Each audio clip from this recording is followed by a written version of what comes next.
Muy buenas noches. Hola, pueden recibir solicitud de invitación.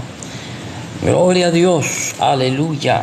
Y a su nombre, gloria a Dios. Bueno, pues estamos aquí nuevamente para hablar sobre la palabra de Dios. Hoy vamos a estar hablando sobre el tema ¿por qué no creo en el Evangelio de la prosperidad? Yo sé que en el título dice falso evangelio prosperidad. Lo que pasa es que TikTok no me deja poner un tema largo y pues tuve que acortarlo, pero hoy vamos a estar hablando sobre el falso evangelio de la prosperidad.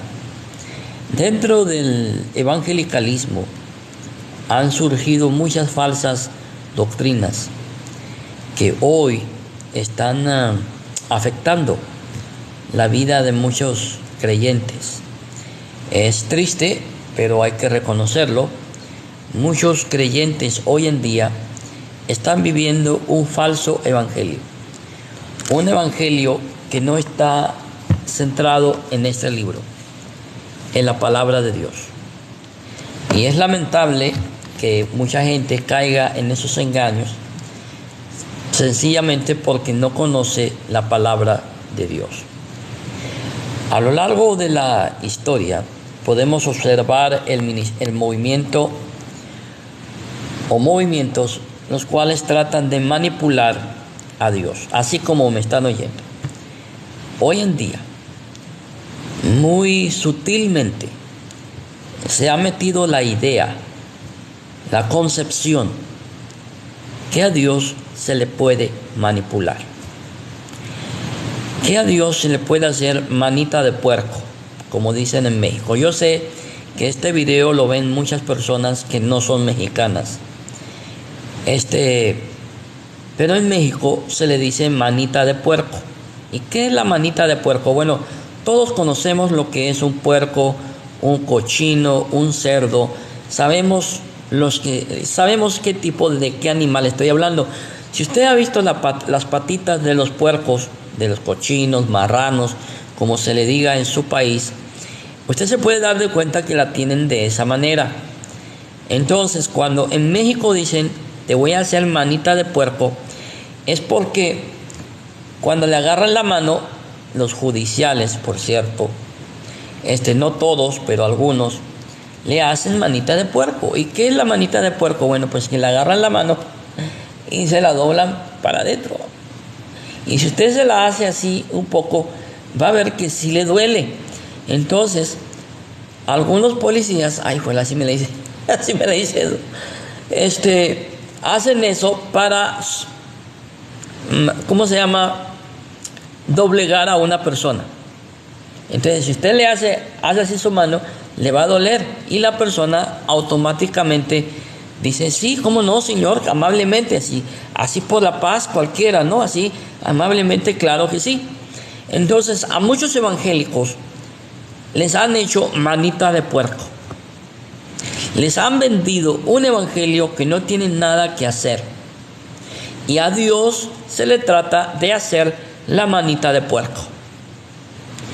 Hoy en día muchos evangélicos piensan que pueden darle órdenes a Dios.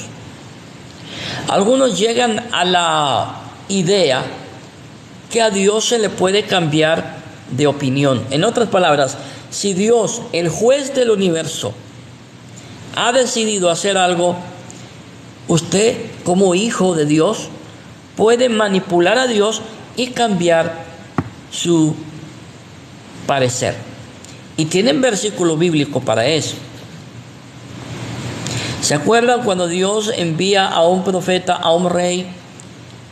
Y este rey escucha al profeta y el profeta le dice, arregla toda tu casa porque en 15 días vas a morir.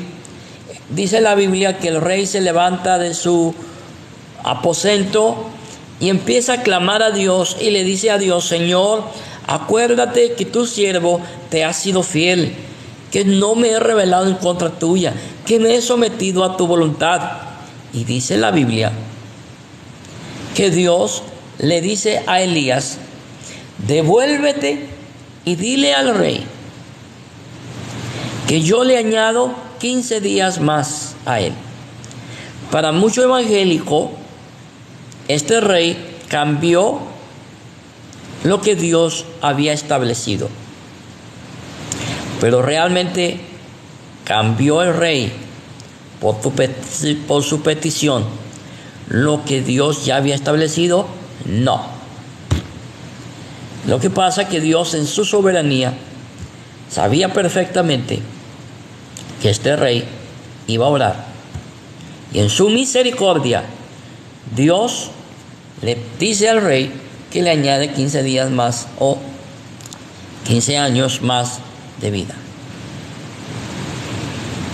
Entonces mucho evangélico piensa que con gritos, que con saltos, que con manipulación de versículos bíblicos, que diciéndole a Dios, yo decreto vida, yo decreto salud, ya Dios lo va a hacer. No, eso no trabaja así. Vamos a ver quiénes nos están saludando. A ver, ok, gloria a Dios. Dice mi hermano Memo, reverendo Percy J. Riley, muy cierto. Gloria a Dios. A ver, gloria a Dios. Pues sigamos. Entonces, a lo largo de la historia, podemos observar que movimientos heréticos han tratado de manipular a Dios para que haga lo que ellos quieren. En esencia, buscan que el texto bíblico respalde sus ideales, sin importar cuán erróneas sean. Y por ende, terminan abusando la Biblia, buscando que diga lo que ellos quieren que diga la Biblia. En otras palabras, hoy en día se enseña en muchos púlpitos que usted tiene el derecho de pedir su bendición, de reclamar su bendición. Yo quiero decirles algo. Usted y yo no tenemos derecho de reclamar nuestra bendición. Bíblicamente hablando, las bendiciones de Dios no se reclaman. No. Muchos predicadores, muchos pastores enseñan, reclame su bendición. No. El cristiano no tiene que reclamar bendiciones. Bíblicamente hablando, la Biblia dice, buscad primeramente el reino de Dios y su justicia, y todas estas señales se os serán añadidas. La consecuencia de recibir bendición es primero someterse a Dios, buscar a Dios, y la bendición viene por consecuencia de vivir una vida obediente. Hoy en día hay muchos cristianos en desobediencia, en pecado, que no está consagrado a Dios, pero aún así quieren que Dios los bendiga. Y tienen la osadía de reclamarle a Dios sus bendiciones. Muéstreme un solo versículo bíblico donde diga que el cristiano puede reclamar sus bendiciones. Hoy en día mucho evangélico quiere que Dios haga la voluntad de ellos en vez de ser al revés. Uno de estos esfuerzos heréticos recientemente ha sido el evangelio de la prosperidad, el cual es altamente peligroso e engañoso, y los ejemplos de aquellos que lo practican van desde feo, triste, horrible, peores, hasta pastores que ganan salarios excesivos y predicadores que solo aceptan donaciones que sean mayores de $100. ¿Sabía eso? Hay predicadores que dicen, yo vivo por fe. ¿Cuántos predicadores ha oído usted que dicen, yo tengo fe en Dios yo predico el Evangelio de Jesucristo y vivo por fe. Eso es una mentira. Porque muchos de los predicadores de hoy en día tienen una cuota, tienen una tarifa. Y los muy sinvergüenzas, cuando lo llaman a uno y le dicen, pastor, que Dios lo bendiga, Dios lo guarde, ¿cómo ha estado? ¿Cómo está la obra? ¿Ha crecido la obra? Pero esas preguntas tienen una segunda, ¿cómo podríamos decir? Una segunda intención. Cuando un cantante llama a un pastor y le pregunta, hermano, ¿y cuánto ha crecido la obra que el Señor le ha encomendado? El sinvergüenza no está interesado en saber si la obra ha crecido. No, el sinvergüenza quiere saber cuántos miembros hay en su iglesia para saber de cuánto va a ser el dinero que se va a llevar a la bolsa. Sinvergüenza. Hay mucho predicador que tiene cuotas. ¿Sabían ustedes que hay predicadores que tienen una cuota de $500?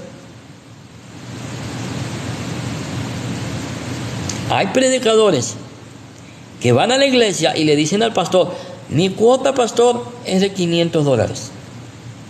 Los más baratos son de 200.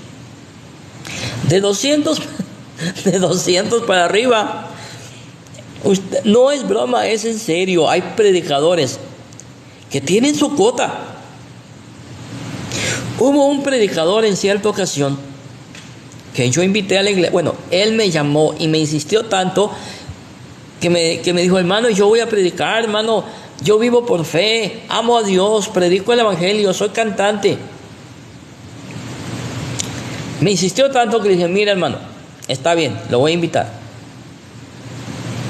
Lo invité a la congregación. Cantó, el hermano cantó bien, cantó bonito, no lo niego. Se enojó. Después del culto se enojó. Y mi esposa, como es una mujer sabia y me conoce mi santa esposa, cuando llegamos a la casa, cuando ya se había acabado todo, ella me contó lo que pasó. Dice que cuando la hermana tesorera, la secretaria y mi esposa fueron a darle la ofrenda al hermano que cantó, él abrió el sobre enfrente de ellas y le dijo, hermana, pero este es muy poquito. Eran $75. $75. Y él dice, hermana, esto es muy poquito. Y mi esposa le dijo, esa es la tarifa para todos los predicadores y para todos los cantantes, $75. No se le puede dar más. Dijo, no, hermana, está mal esto. Yo soy un siervo de Dios. El obrero vive de su salario, ¿sí, no? O algo así. Aparte, dijo el hermanito, mi tarifa son $200. O sea que les faltan 125. Mi esposa, que es también de colmillo, en México así se les llama a las personas bravillas, personas con experiencia, se les llaman, esta persona tiene colmillo, o sea que son personas que no se dejan, personas guerreras. Pregúntele a cualquier mexicano, ¿sí? Mi esposa le dijo, mire, hermano, me va a disculpar, pero eso es lo que entró. Claramente ya no lo volvimos a invitar, ¿sí? Entonces hay mucho predicador que dice que vive por fe, pero tienen tarifa, hipócrita. Si tú eres un predicador que tiene tarifa y que tienes una tarifa o una cuota, no digas que vives por fe, mentiroso. El verdadero predicador, el verdadero siervo de Dios que vive por fe, no tiene cuota. Sencillamente, el verdadero hombre de Dios no tiene cuota, no tiene tarifa, sino depende de la voluntad de Dios, porque el verdadero hombre de Dios sabe que Dios suplirá todas mis necesidades de acuerdo a sus riquezas en gloria. Sencillamente. Y hoy en día hay mucho predicador, mucho pastor que están más interesados en sacarle el dinero a la gente que en vivir realmente por fe. Si usted tiene una cuota, no diga que vive por fe, mentiroso. Usted no vive por fe, usted vive de la feria de los hermanos, del sudor de la frente de hermanos que trabajan, se esfuerzan y aman a Dios. Ladrón, ratero. Este hermano no volvió a la iglesia. Mi esposa me lo dijo ya cuando estábamos cenando, cuando yo estaba tranquilito, relajado. Mi esposa me dijo, ¿sabes lo que pasó? Y ya me contó todo lo que pasó. Y le dije, ¿y por qué no me lo dijiste? Porque te conozco. Entonces, bueno, pero ya no volvió y ni me volvió a llamar y ni lo busqué tampoco, ¿verdad? Pero volvamos al Evangelio de la prosperidad. Hermanos amados, Dios provee. Dios provee a aquellos que le son fieles a Él. Dios provee. Hermanos, servimos a un Dios vivo, a un Dios que tiene oídos y escucha, a un Dios que tiene ojos y mira. Dios provee. Dios ha proveído o provisto para mí, y sé que a todos ustedes los que me están escuchando, Dios de alguna manera les ha proveído. No hay ni un solo hijo de Dios que pueda decir, Dios me desamparó. Siempre Dios va a proveer de una u otra manera. Siempre. Dios no falla. ¿Sí? Cuando un predicador tiene tarifa, tiene una cuota, le está diciendo a Dios, confío en ti, pero por si las moscas, aquí tengo mi cuota ya designada de 500, de $200, por si tú me fallas. Eso es lo que le está diciendo.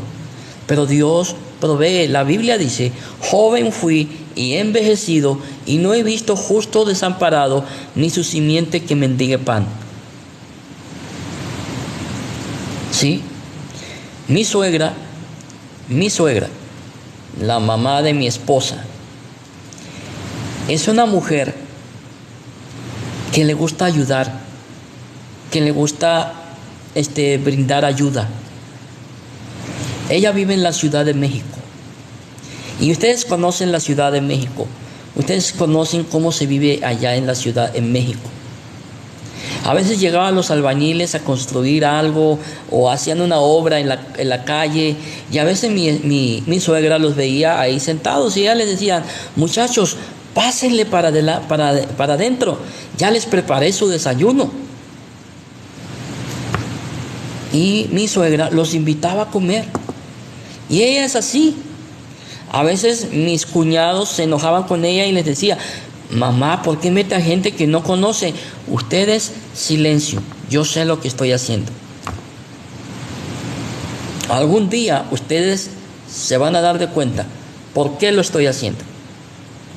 Bueno, ustedes saben que muchos latinoamericanos se van o nos vamos a Estados Unidos para una mejor vida. Cuando los hijos de mi suegra empezaron a emigrar a México, de México a Estados Unidos, ellos cuentan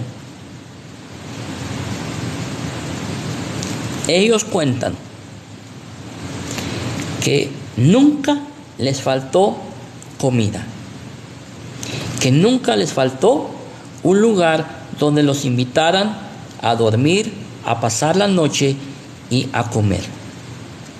Y que después, al siguiente día, cuando tenían que seguir caminando, habían gente que les decía, ¿saben qué, muchachos? Les preparé esta bolsa. Allí ellos comprendieron lo que su mamá hacía. Porque quien presta al pobre, ¿cómo dice el versículo? Que alguien que me ayude. Quien le presta al pobre, le presta a Dios. Algo así dice el versículo. Cuando mi suegra oyó eso de sus hijos, ella les dijo: ¿ahora ven por qué yo lo hacía?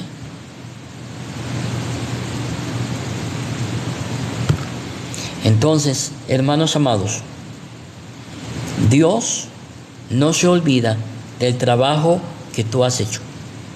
Y es una pena, es una vergüenza que hoy hay pastores, hay evangelistas que manipulan a la gente para sacar provecho de ellos. ¿Por qué? Porque no tienen la suficiente confianza en Dios, que Dios proveerá sus necesidades de acuerdo a sus riquezas en gloria. Por eso este movimiento del Evangelio de la Prosperidad es una falsa doctrina que esclaviza a la gente a pensar que seguir a Jesús significa prosperidad. Vuelvo a repetirlo.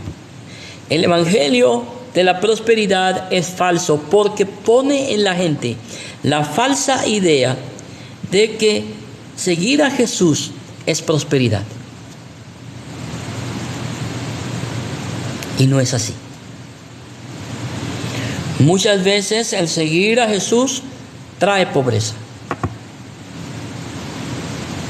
Así como me están escuchando. Muchos de estos pastores de la prosperidad dicen que seguir a Jesús es prosperidad y riquezas materiales, que es alegría terrenal, felicidad momentánea y el cumplimiento de sueños y aspiraciones. Totalmente falso.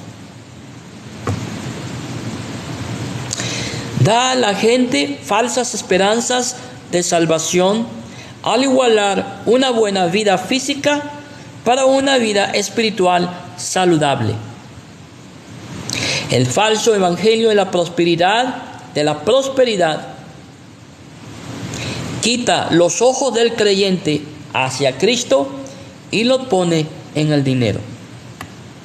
Hoy en día, muchos evangélicos siguen a Cristo no porque amen a Cristo, no porque quieran seguir a Cristo, no porque Cristo sea lo mejor que han encontrado en sus vidas, sino por conveniencia. Yo te amo, Señor, porque tú me vas a prosperar. Yo te doy mi vida porque tú me vas a prosperar. Yo ofrendo, yo diezmo porque tú me vas a prosperar. Mi pregunta es: ¿en qué parte de la Biblia dice que si yo diezmo, Dios me va a bendecir? ¿Dónde está? ¿Dónde está ese versículo bíblico que me diga a mí: si yo diezmo, Dios me va a bendecir y va a abrir las puertas de los cielos?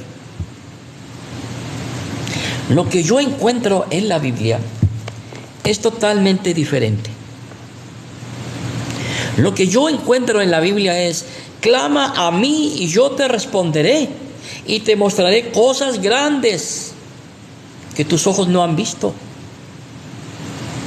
Lo que yo leo en la Biblia es que la única forma como Dios abre las puertas de los cielos es a través de Jesucristo. Jesús dice: yo soy el camino, la verdad y la vida, y nadie viene al Padre si no es por mí. Yo no leo en la Biblia que diga que las puertas de los cielos y que yo voy al Padre por los diezmos, por las primicias, por los pactos financieros que yo haga con Dios. No, la Biblia dice, mi estimado hermano, mi estimada hermana, que la única manera de entrar al cielo es a través de Jesucristo. Que la bendición de tu vida, hermanos amados, es a través de Jesús. Déjenme buscar un versículo bíblico, a ver si lo hallo. A ver si lo hallo. Primero Dios lo encuentre. A ver. Filipenses, si no, pues ya estuvo.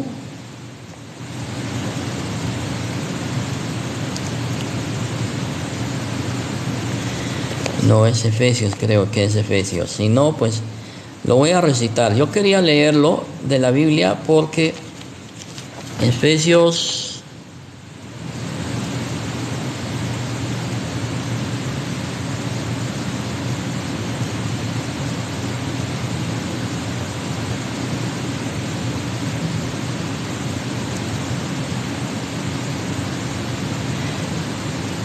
Ok, no lo encuentro. Ok. Bueno, el verso que quería leerles de la Biblia dice: bendito sea el Dios y Padre de nuestro Señor Jesucristo, que nos ha bendecido con toda bendición en Cristo en las regiones celestiales. Si un predicador, si un pastor te dice a ti que Dios te va a bendecir por las ofrendas, por los diezmos, por los pactos financieros, por las primicias, que Dios te va a bendecir, hermanos amados, te está mintiendo. Porque Dios no te bendice a ti ni por las primicias, ni por los pactos financieros que tú hagas. A ver, déjeme ver. Por los pactos que tú hagas. No, Dios ya te bendijo.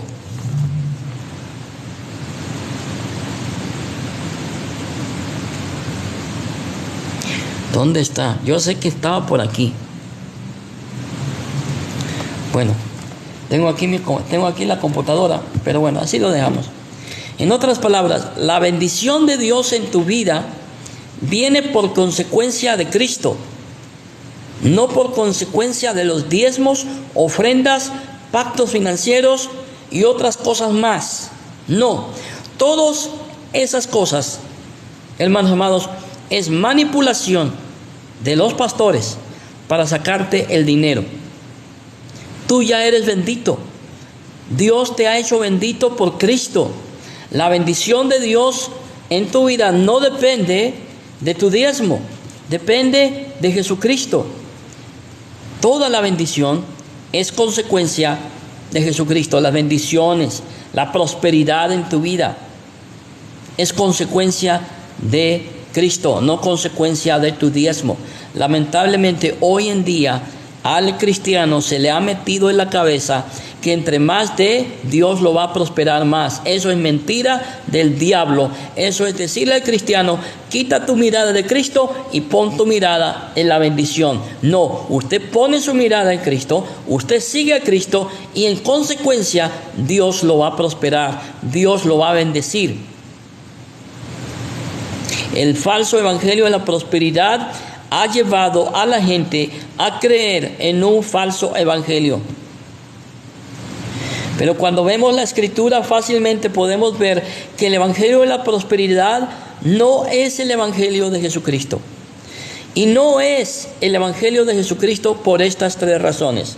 Primero, Jesús no murió para prometer prosperidad material o abundancia terrenal. No. Jesús no murió por ti, no murió por mí para hacerte próspero, ni para darte riquezas materiales. ¿Sabes por qué murió Jesús por ti y por mí? Te lo voy a decir. Jesús murió por ti y murió por mí, porque la Biblia dice: por cuanto todos hemos pecado, estamos destituidos de la gloria de Dios. En otras palabras, Jesús no murió por ti para hacerte próspero, para abrir las puertas del cielo o las ventanas del cielo para que tu vida recibiera las bendiciones de Dios. No. Cristo murió en la cruz del Calvario porque tú y yo éramos unos miserables pecadores que, si no hubiera sido por Jesucristo, en este momento estaríamos rumbo al infierno. Mas Dios muestra su amor y misericordia con nosotros, en que siendo pecadores, Cristo nos redimió, Cristo nos libró de la esclavitud del pecado y nos dio una vida nueva. El evangelio de la prosperidad es herético, primero porque minimiza el poder del evangelio. Si las ganancias materiales fuesen un componente esencial para nuestra salvación y redención de pecados, si posiciones y riquezas terrenales fuesen parte del objetivo de Cristo en salvarnos, y si nuestra esperanza estuviera puesta en nuestro confort y el éxito en esta tierra, entonces somos los más dignos de lástima, conmiseración de todos los hombres. Primera de Corintios 15:19. El evangelio de la prosperidad, al dar falsas esperanzas de qué éxito, de acuerdo a los estándares humanos, reduce el impacto del evangelio al convertir al creyente en un ser mundano cuya esperanza está en las riquezas de este mundo y no en lo que Cristo le ha dado eternamente. En otras palabras, el cristiano que cree en el evangelio de la prosperidad tiene una esperanza temporal. Para muchos pastores del evangelio de la prosperidad, Jesucristo es un predicador fracasado. ¿Sabían ustedes eso? Sí. Dentro de los parámetros del evangelio de la prosperidad, Jesús es un predicador fracasado. Primero, era pobre. Segundo, no tenía ni dónde recostar su cabeza. Tercero, convivía con pecadores, prostitutas.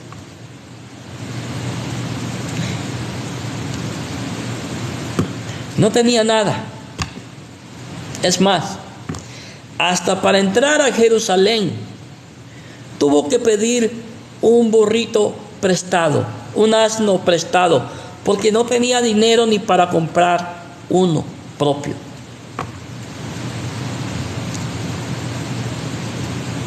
Jesús,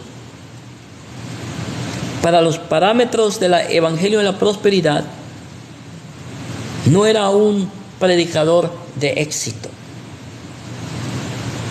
No había aprendido a sacar lo mejor de él.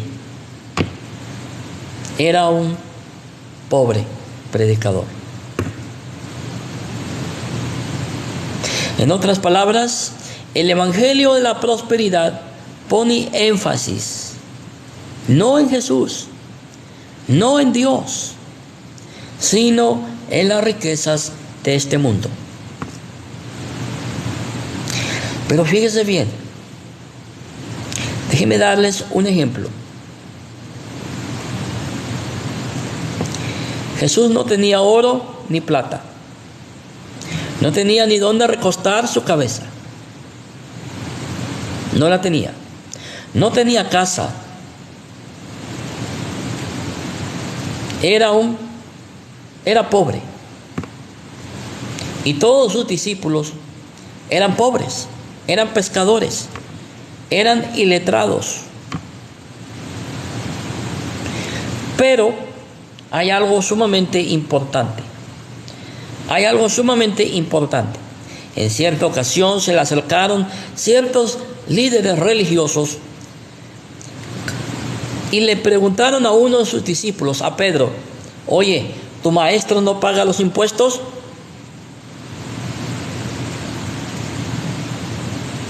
Y Pedro va con Jesús y Pedro le dice: Señor, aquí están estas personas que están pidiendo o nos están preguntando que si pagamos los impuestos. Y estoy parafraseando. Jesús mira a Pedro y le dice, ¿sabes qué?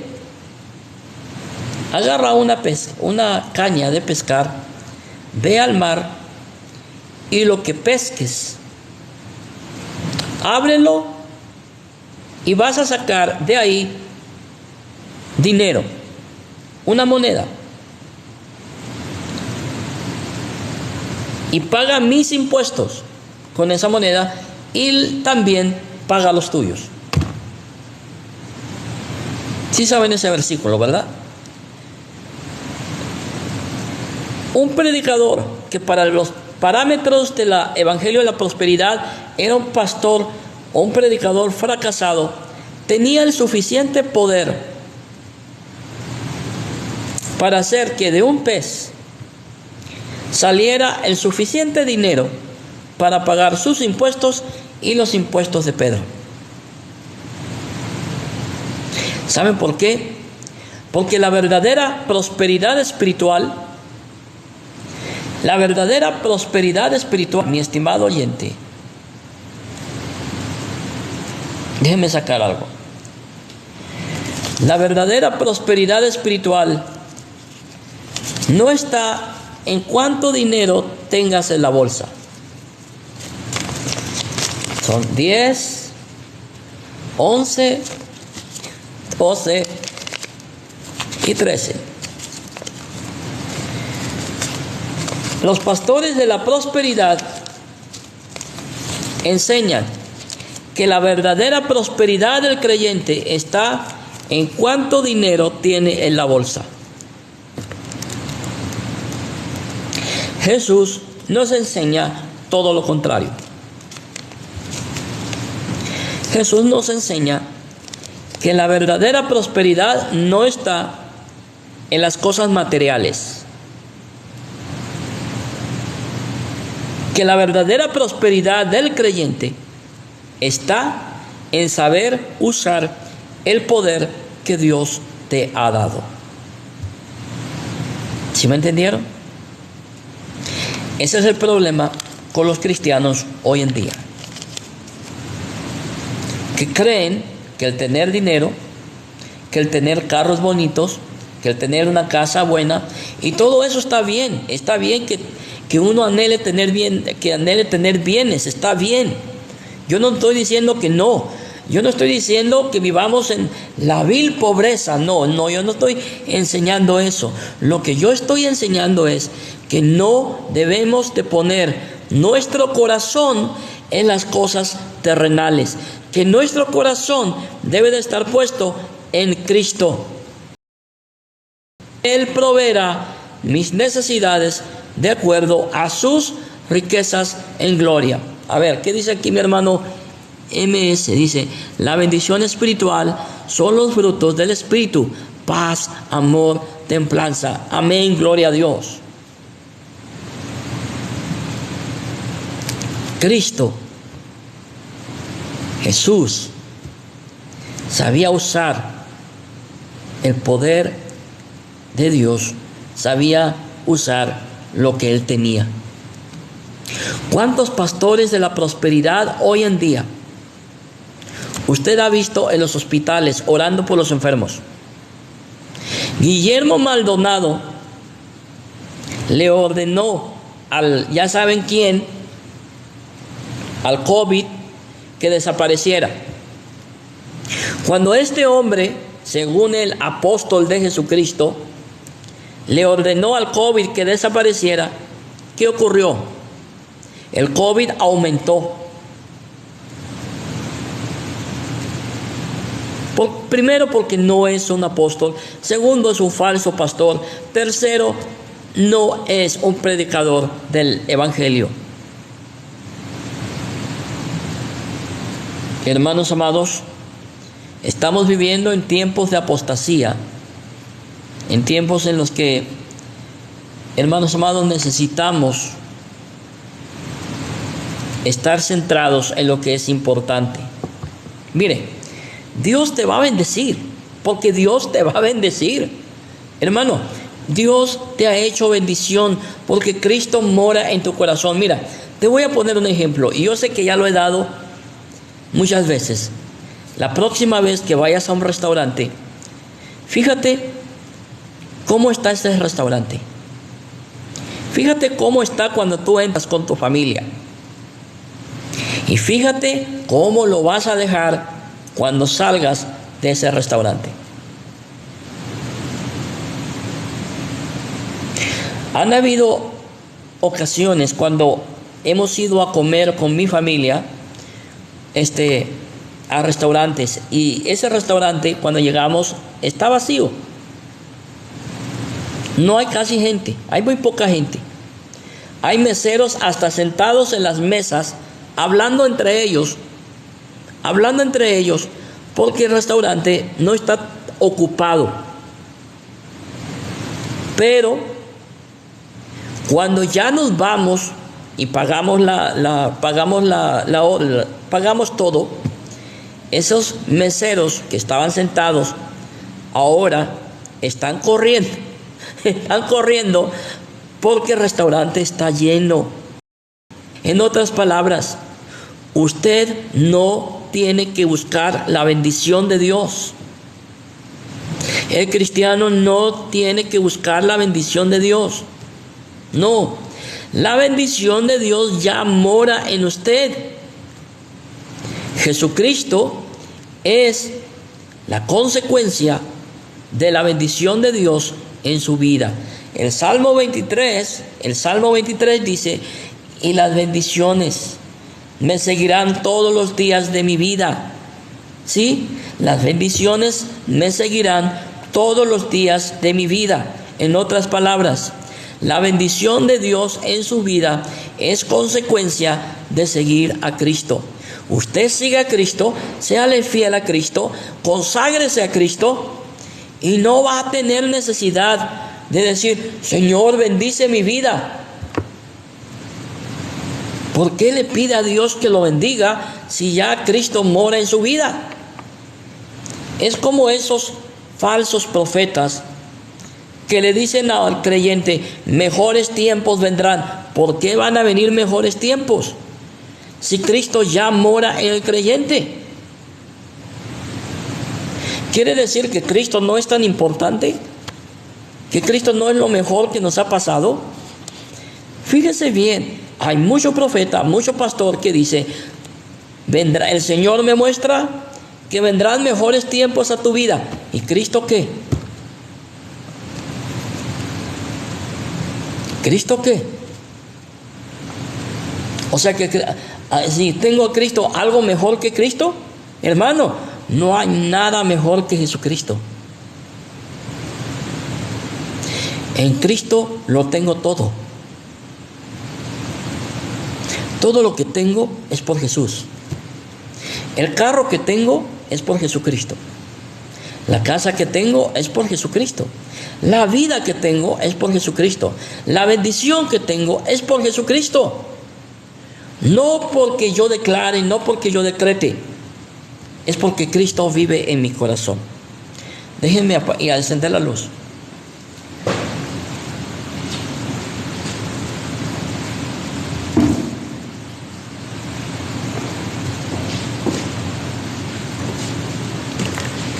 Dios mío, yo quiero ver cuánto tiempo tengo ya hablando. Gloria a Dios. Ay, Dios. Bueno, voy a intentar terminar más rápido. Ok, por esto el autor del libro de Hebreos exhorta a una iglesia que había perdido todo a poner sus ojos en Jesús. ¿De qué te vale a ti tener dinero, tener carro, tener casas, tener bendiciones? Todo eso es importante. Pero ¿de qué te vale a ti tener todo eso y perder a Jesús?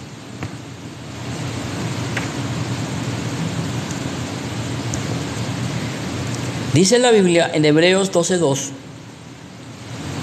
que Jesús, que todos debemos de poner nuestros ojos en Jesús, el autor y consumador de la fe, y no en materiales, no en las cosas materiales. La otra razón por la cual el evangelio de la prosperidad es falso y dañino es porque el evangelio de la prosperidad maximiza la carne.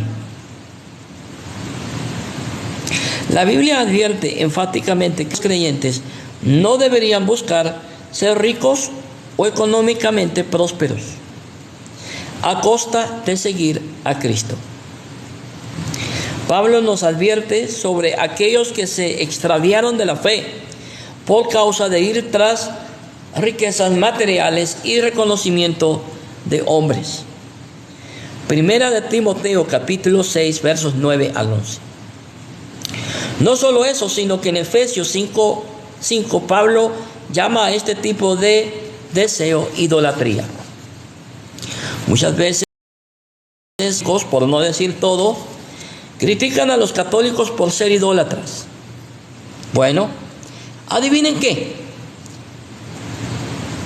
Los evangélicos también tienen ídolos. Y hoy en día,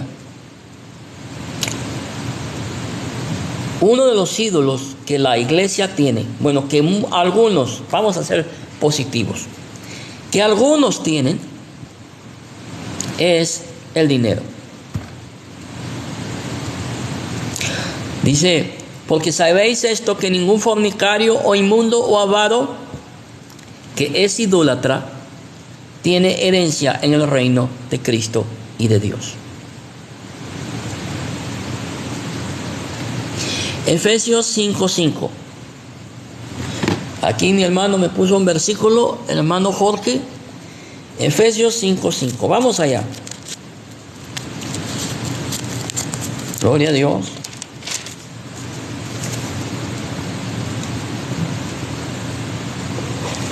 Efesios 5:5. Porque sabéis esto, que ningún fornicario o inmundo o avaro que es idólatra tiene herencia en el reino de Cristo y de Dios. Nadie os engañe con palabras vanas. El evangelio de la prosperidad son palabras vanas, porque por estas cosas viene la ira de Dios sobre los hijos de desobediencia.